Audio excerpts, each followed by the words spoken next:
Aprender a vivir es todo un arte. Cada persona depende la asignación que nos ha sido entregada, la oportunidad que estamos viviendo, depende de las responsabilidades. Sabes que todo eso nos demanda aprender a vivir.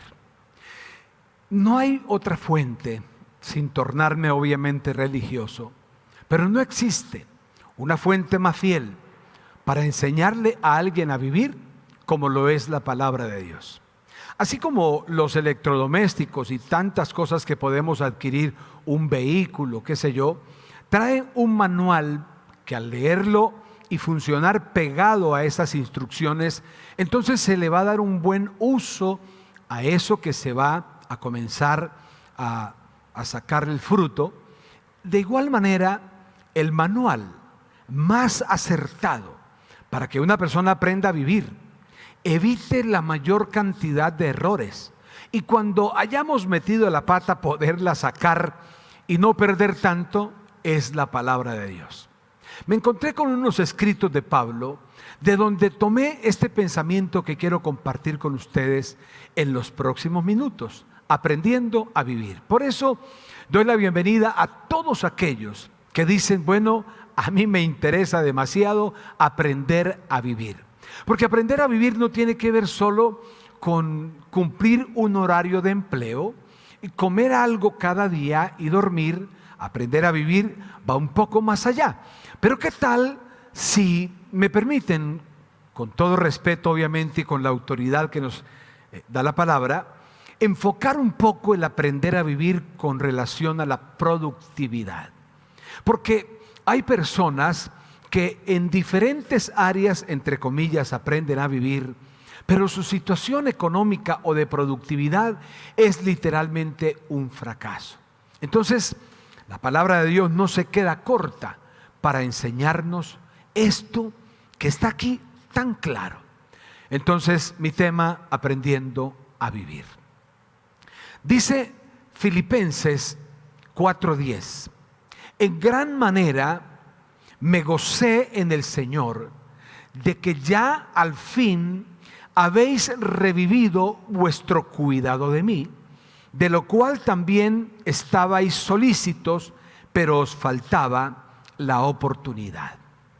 Quise leer este versículo para contarles a ustedes, obviamente hay muchos que ya saben de qué está hablando Pablo, pero cuando Pablo le habla a la iglesia de Filipos, era una iglesia particular, porque fue una iglesia que no solo se interesó por la gente que había que predicarle para que se salvaran, sino que también ellos se enfocaron en tener cuidado, cubrir, acompañar y sostener a una persona tan abnegada en el desarrollo de llevar el evangelio como lo fue Pablo.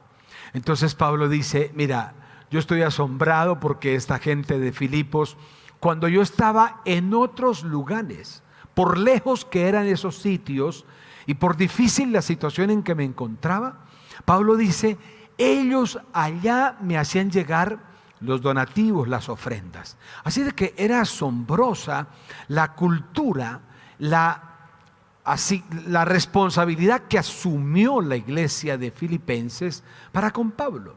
Entonces él les invitó y les subrayó la importancia de aprender a vivir por fe.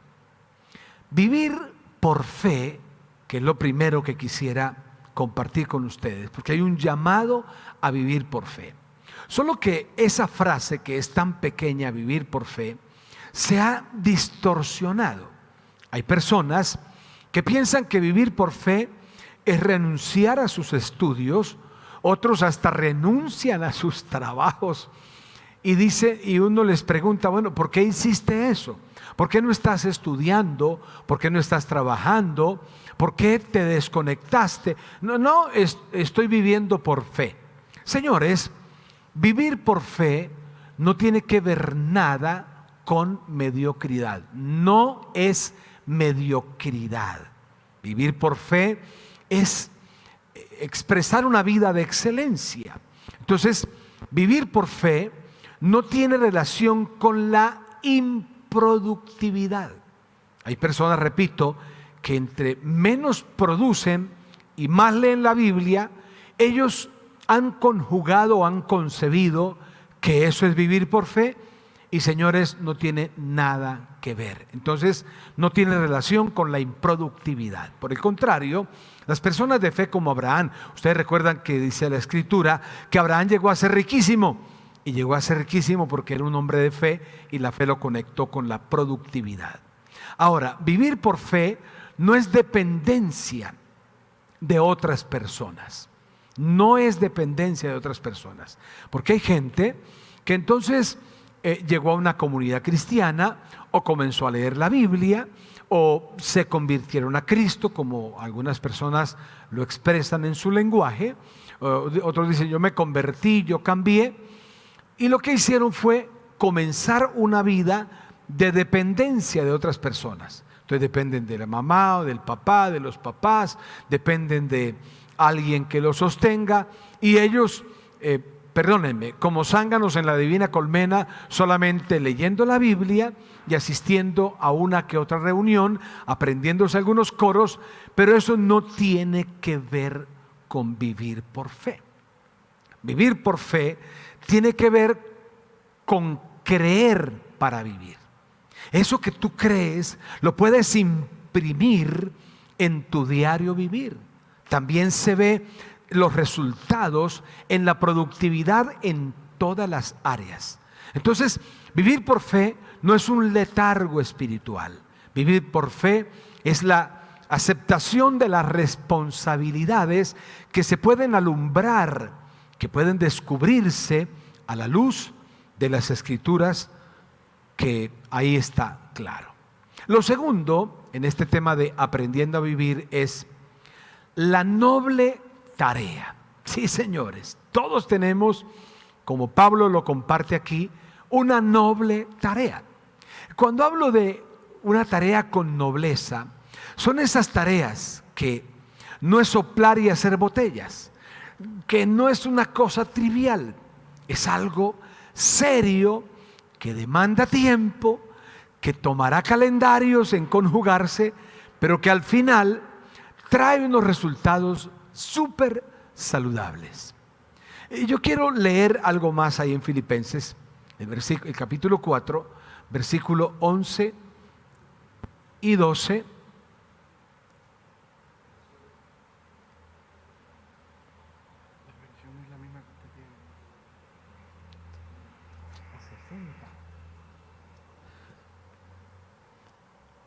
No lo digo porque tenga escasez, pues he aprendido a contentarme cualquiera que sea mi situación. Versículo 12. Sé vivir humildemente y sé tener abundancia. En todo y por todo estoy enseñado, así para estar saciado como para tener hambre, así para tener abundancia como para padecer necesidad. La noble tarea de Pablo, después que fue un hombre que persiguió la iglesia, que le tuvieron miedo las personas que en ese tiempo creían y caminaban en la verdad de Jesús, él, cuando conoce el amor de Dios de la manera particular como conoció a Jesús, él comenzó a hacer la noble tarea. Y la noble tarea fue aprender a vivir. Eso fue lo que le pasó a Pablo. Entonces, por eso dice, pues he aprendido. He aprendido. Qué bueno que al pasar las semanas, los meses, el tiempo, ustedes y yo vayamos diciendo, bueno, yo estoy aprendiendo. Pablo al escribir dice, ay, señores, con todo esto que me ha pasado en la dinámica de iglesia y de ser creyente, él dice, he aprendido. Mira, jamás te canses de aprender. El arte de cómo triunfar en la vida y de aprender a vivir es nunca te canses de aprender. Este hombre dijo, pues he aprendido. Con ese he aprendido, mira cómo dice, sé vivir. ¿Aprendió a qué? Si hubo algo que aprendió Pablo, es que aprendió a vivir. Ahora él dice, sé vivir. Porque hubo un tiempo que él vivió para matar discípulos. Vivió para perseguir la iglesia. Vivió para practicar religiones en las que él había sido criado. Entonces, todo ese pasado podemos compendiarlo y decir que él no sabía vivir. Por eso, cuando nuestra vida está acompañada, sazonada de una cantidad de malas decisiones repetitivas, es porque no hemos aprendido a vivir. Y Pablo dice, sé vivir. Si algo desea el Señor establecer en ti, es que aprendas a vivir. Un padre, una madre, un esposo, un hijo, un CEO, un empresario, un gerente, un deportista, un profesional que aprende a vivir, la vida le va a sonreír y le va a cambiar sustancialmente. Pero eso es parte de la noble tarea. Y Pablo dice algo más: en todo y por todo estoy enseñado. Estoy enseñado. Mira qué tremendo. O sea, él no se ofendía. Pedro le enseñaba, Juan le enseñaba, en todo y por todo estoy enseñado. Esta semana seguro que vas a ser enseñado en algo. La próxima semana también vas a ser enseñado en algo. Y por el resto de la vida, mientras dejes de respirar, hasta ese día que dejes de respirar, nunca te canses de tener mentores, maestros, personas que te enseñen a vivir. Las enseñanzas correctas, las enseñanzas bien aplicadas, es como esa alimentación saludable. Para tu conocimiento, para aprender a vivir, qué bueno que puedas decir, como dijo Pablo, en todo, ¿sí? En todo. Era un hombre con una mentalidad diversa, abierta en todo, dice, y por todo, ¿sí? Él aprendía de todo y todo le enseñaba, en todo y por todo estoy enseñado. Era una calidad. Esas personas que solamente se toman la foto cuando todo está color de rosa. Escúchame, cuando nos regalan rosas, como dice el señor Ricardo Arjona, las espinas también forman parte de las rosas. Entonces, los nubarrones, las nubes grises también forman parte del paisaje. Fuiste tú, sí, claro. Bueno, esta es la canción. Pero mira, déjate enseñar. Aprende a vivir de todo lo que te pase. Aprende a vivir, porque cuando está el Espíritu Santo ahí, jamás perderás. Por el contrario, algo aprenderás. Y permítanme ir cerrando con este pensamiento: el gran todo lo puedo. Sí, el gran todo lo puedo. Porque ese gran todo lo puedo, cuando hago referencia a eso, hago referencia de ese versículo hipermundialmente conocido, que todo el mundo lo cita, todo el mundo hace memoria de él, lo recitan, lo saben de memoria. Es ese que dice Pablo en Filipenses 4:13. Mira cómo dice: todo lo puedo en Cristo que me fortalece. Todo lo puedo. Te pregunto, para este tiempo, ¿cuántas cosas puedes y cuántas no puedes? Pablo estaba hablando de: he aprendido a tener hambre, he aprendido a tener abundancia, estaba entre falsas personas, en persecuciones, en peligros de muerte, etc. Y él dice: todo lo puedo en Cristo que me fortalece. Señores, ¿qué es todo lo puedo? ¿Cuál es el gran todo lo puedo? Qué bueno que al pasar el tiempo tú puedas decir: yo puedo vivir de aquello que siembro. Sí, señores, vivir de aquello que siembro. Recuerda esto: tú no vives de lo que tienes, tú no vives de lo que ganas. Tú y yo estamos llamados a vivir de lo que sembramos. a conectar nuestra vida con la generosidad. Todo lo que implica y lo que cubre e incluye generosidad, qué bueno que puedas decir: yo puedo vivir de aquello que siembro, de la generosidad que he aprendido, porque la generosidad es un ente multiplicador. Pero qué bueno que puedas decir: yo puedo hacer del altar un verdadero aliado. Cuando hablo del altar, hablo del reino, hablo de la obra de Dios, hablo de todo aquel gran proyecto de evangelismo, de predicar el evangelio mundialmente, de predicar el evangelio a tus compañeros de trabajo, a las personas en una empresa, una universidad, un club, en cualquier lugar, en el campo, en diferentes sitios. Que tú y yo podamos hacer del altar, de la obra de Dios, nuestro verdadero aliado. El altar es tan seguro que Dios dijo: ya sé, voy a poner mi mejor ofrenda, que se llama mi Hijo Jesús, el Hijo de Dios, y lo voy a poner en el altar, el sitio inequívoco. Cuando parte de lo que produces y parte de tu vida, o tu vida entera, la pones en el altar, ese es tu mejor aliado. Y qué bueno que puedas decir: yo puedo hacer del altar un verdadero aliado. También que puedas decir: a mí me rinde más el 90% con la bendición de Dios que el 100% sin ella. La gente que aprendemos el gran todo lo puedo, aprendemos eso. No te rinde más el 100%, señora, caballero. Te lo digo con respeto. Y sé que sabes mucho de números, pero cuando miras la economía del reino, te rinde más el 90% envuelto de la bendición de Dios que el 100% sin ella. Y por último, recuerda que tu futuro está en las semillas.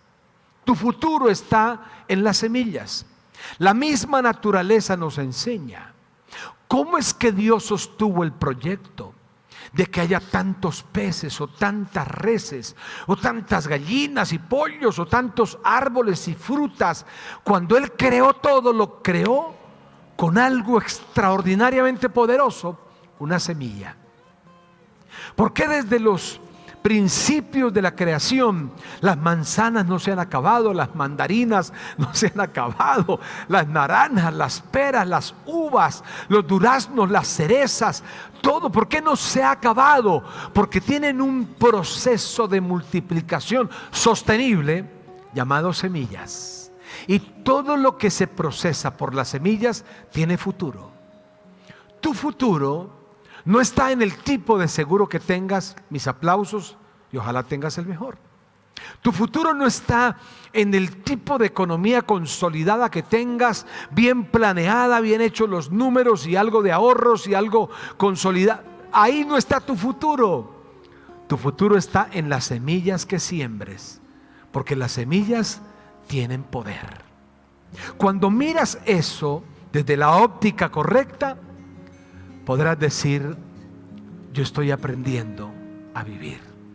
Estoy aprendiendo que todo lo que gano, obtengo, produzco, no es solo para mí, que hay alguien con quien puedo compartir. Y entonces aprender a vivir es como dijo Pablo: he aprendido a tener hambre, he aprendido a estar saciado, he aprendido a tener abundancia, he aprendido a estar escaso. En todo y por todo he sido enseñado. Jamás te canses de aprender a vivir. Señor, quiero darte gracias por todos mis amigos que aceptan el reto, el desafío de aprender a vivir, que no están pasando por este mundo como turistas, sino como personas con propósito de vida. Llénalo de tu amor y de tu poder, y que tu palabra fortalezca sus vidas y florezca en ellos. Esto lo pido al Padre en el nombre de Jesús. Amén. Un fuerte abrazo, te aprecio mucho. Conectémonos en YouTube. Somos